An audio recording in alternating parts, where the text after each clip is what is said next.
Hello, friends, and welcome back to the Small Business Sales and Strategy Podcast. Today's topic is how to prepare for a sales meeting, or also known as a sales call. I'm so glad you're back for another episode, so let's dive in.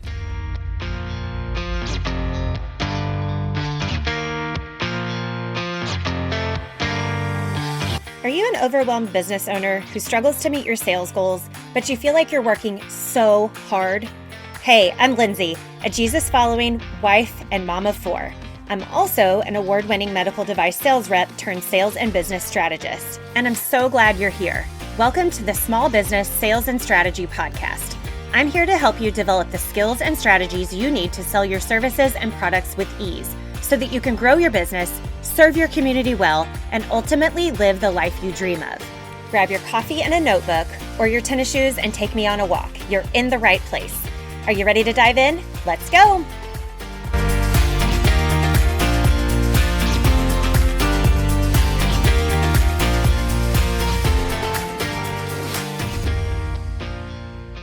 Welcome back to the show, friends. This is Lindsay. I am your host for the Small Business Sales and Strategy Podcast.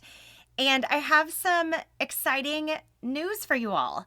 We have hit over 2,000 downloads on this podcast. And I just want you to know how thankful I am that you are along for the ride. And obviously, I can't download this podcast 2,000 times by myself. So this is a celebratory clap for you all. I am so thankful for your support, and I'm so excited that we've hit over 2,000 downloads. I'm assuming at this point we're probably closer to 2,100 based on when I looked at that number, but super exciting news nonetheless, and thank you for all of your support. So let's dive into today's topic, which is actually one of my favorite things to do in the sales process is preparing for a sales meeting or a sales call. We'll also talk about a little bit about sending sales messages and doing those initial cold reach outs throughout this process today or throughout this episode. But that's not going to be the main topic, but I will kind of interject some things and some tips and tricks there as well. So preparing for a sales call or a sales meeting is one of the most important things that you can do when you are meeting with a new customer, meeting with a returning customer. It is literally one of the most important things that you can do. And I want you to understand that if you are not prepared for your meetings, you are walking in blind, you are not in control of the meeting, and you'll probably walk away feeling like you just wasted your time and the potential customer or the returning customer's time when you're not walking in prepared. This is one of the biggest mistakes that especially new salespeople make, but I've seen some very seasoned salespeople make this mistake as well, and it is detrimental to your business. It can make or break your continued success over time. So please hear me that this is a major important part of the sales process. It's a major important part in your business, and you need to take preparing for these meetings and these calls and these reach outs very seriously. Okay, I'll step off my soapbox now because I really do feel very passionate about this. Preparing for your sales call. So how do we even start? So let's break it down into two sections to begin with. One is product knowledge and the other is customer knowledge. So on your product knowledge, you need to know the ins and outs of what you're selling. You need to know the pros and cons. You need to know what it does really well, where it lacks, what you're missing.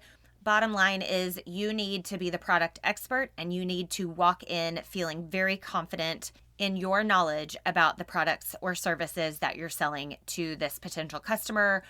And then the second part of product knowledge is knowing your competitors. So knowing what they have to offer, where their pros and cons are. Do you match up in some areas, but you're better in others and worse in others? You really need to do the competitor research and understand where they succeed, where they might be lacking, where you can fill in gaps that other companies can't or other products or services can't.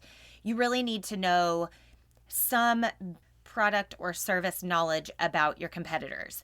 Now, if this is your introduction into the industry that you're in and you don't have a really great working product knowledge of competitors or of what you are doing, you really need to spend some time with your product, your service, using it, experiencing it, asking your current customers what their experiences are. Ask them for competitor reviews as well. Ask them what they like about it, what they don't like about it. And don't go in with a negative mindset about your competitors, because we all have a place in the market and we all have things we do really well and areas that we can improve in. So don't go about those questions in a negative light. Go into this from an education standpoint that you just want to know what they can and can't do and learn as much as you can along the way. It's going to take time. It's not going to happen overnight, but it's important. It's really important to be aware and, a basic level of product knowledge for your competitors. Product meaning product, actual physical product or service that they are offering, and also being an expert in your product. So product knowledge is the first piece of that. The second is customer knowledge. In this section of your preparation, you are going to be preparing for the conversation with your customer. So I'm going to break this down into 6 parts under this customer knowledge umbrella. The first one is research your customer. And we have talked about this before, but if you don't know who you're meeting with already, you've never met them in person or you've never had a conversation with them, Google is your best friend. Search them on LinkedIn, search them on Instagram, Facebook, TikTok, all of the places that people live online, and really learn as much as you can. Actually read their website.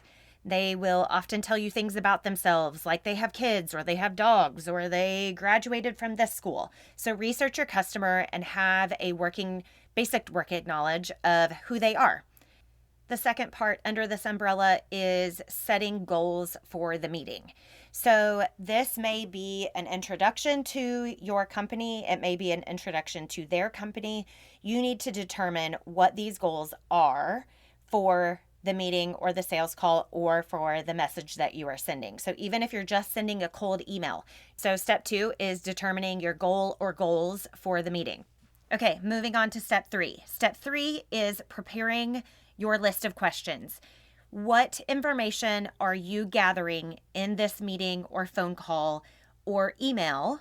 What are you going to attempt to get from your potential customer or your returning customer that you need to know? So what problems are they having? What solutions do they currently use? Are they satisfied with those solutions? Have they ever tried any solution? Are they willing to try a solution? This step is really important because this is going to give you the basis of where to start in your pitching of your product or service. So step 3, again, is your information gathering, question asking step in your customer knowledge. Step 4 is getting ready for obstacles and objections. In this part of your preparation, you are going to anticipate where you might get stuck, where they might stop you, where you might run into them telling you no, or that they use another product, or that pricing has been an issue in the past. This part of your preparation is anticipating roadblocks for you to move the sales process forward.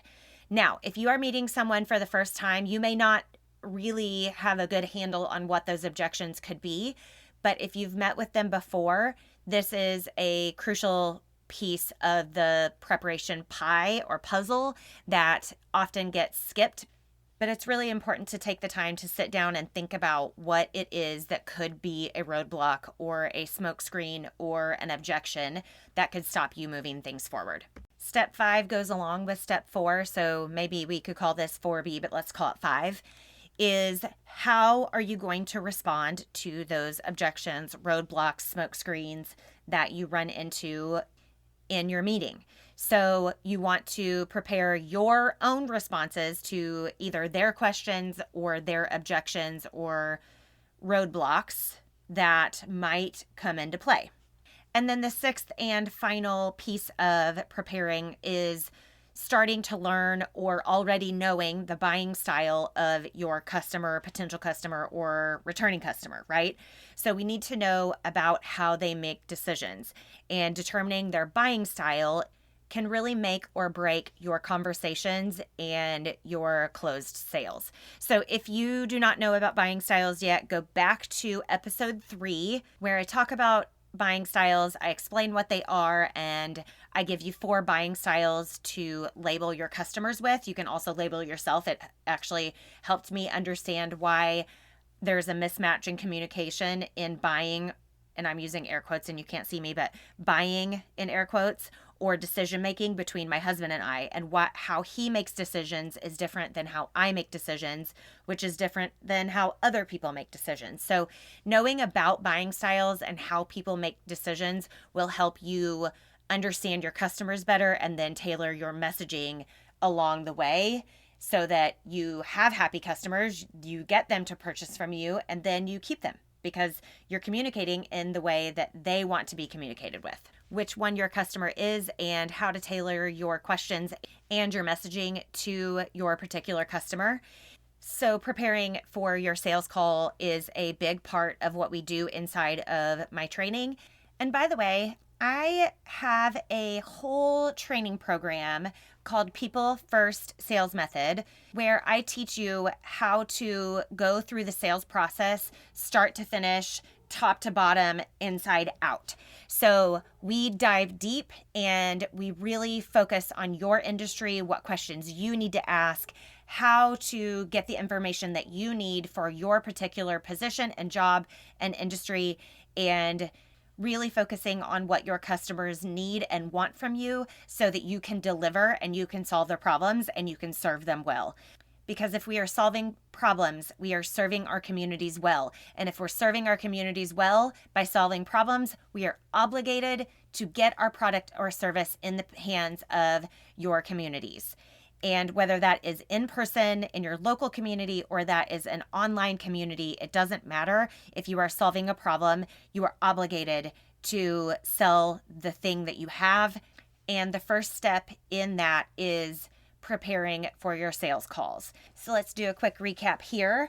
You are going to have a really great working knowledge of your own product, and then some level of working knowledge of your competitors' products. On the customer side of things, you're going to really prepare for your meeting with them. Preparing for your meeting with them is going to include researching your customer, knowing a little bit about them, even if you've never met them in person, so that you can ask good questions. You can walk in and make them feel like a rock star, make them feel really special because you did your job and you prepared for your meeting and you know something about them. The second thing you're going to do is create your goals for the meeting. Always have goals for the meeting, whether it is just getting to know the customer for the first time and asking lots of questions, or it is moving the sales process along. Always go into our meetings with goals in mind. Third step, number 3, is preparing your list of questions. You're going to prepare the questions that you need answers to either qualify them as a customer or to move through the sales process to the next step. Step 4 is you're going to anticipate roadblocks, smoke screens, or objections. So anything that might stop your progress of moving through the sales process with this potential customer or client, you're going to anticipate them in advance. And then step 5, or step 4B, step 5 is creating your responses to those anticipated objections, roadblocks, smoke screens. So you're going to prepare what you will say if they do bring up that particular objection. And last but not least is buying styles. We want to determine what the buying style of this customer is so that we can continue moving the process forward and communicating with them the way that they want to be communicated with, not the way we want to be communicated with. That's the secret sauce. So once you determine their buying style, then we tailor the questions to their buying style. We ask questions the way that they want to be asked. We prepare objection answers to the way that they want to be asked. We move through the sales process with their buying style and their decision-making style in mind. And again, if you have not listened to episode number 3, where I talk all about buying styles, go back and listen to that one and actually put it on your list of favorites, because it's a really, really good reminder to keep your sales messaging, your questions, your objection answering, all of those things in the buying style of your customer. Reminder, we are keeping our people first, right? We keep our customers first and what they need, what they want, what problems they have. And then once we know that we can solve their problem, we come in and save the day, right? So use this framework to prepare for your next sales call or your next sales meeting so that you can walk into that conversation confidently and prepared so that you are not wasting your time or your potential customer's time, and so that you walk out with the information that you need to move forward or to move on to the next customer. Thank you again for listening, and thank you for the over 2,000 downloads that we've had on this podcast so far. It is such a pleasure to create this podcast for you, and I hope that you are enjoying it. If you are, would you please leave me a review and share this episode with your friends? And if you are looking for more sales training, I have an in-depth people first sales method training that really dives deep in preparing you for your sales calls and sales meetings and goes through the process of completing and closing the sale and even what to do after. If you are interested in learning more about my sales training for yourself or your team, I would love to hear from you. Please email me at hello@lindsayfletcher.co. That's LINDSAY Fletcher, FLETCHER.co. You can also email me any sales questions that you have. I would love to respond to you. I would love to know what you need to know and where you are getting stuck. And I might even turn it into a podcast episode. So I would love to hear from you. Please do email me at hello@lindsayfletcher.co, and I will talk to you next week. As always, I'm praying for you and I'm praying for your business. Thank you so much for joining me for another episode of the Small Business Sales and Strategy Podcast. If you found this info useful, will you please leave me a review wherever you are listening? It will not only bless me, but it will also help others find this podcast as well. I'd also love to connect with you, so don't forget to join my free Facebook community for business women. The link is in the show notes. And last but not least, if you'd like to snag a sales and marketing strategy session with me so you can start 2024 off on the right foot, email me at hello@lindsayfletcher.co. Thank you again for listening, and we'll chat next week.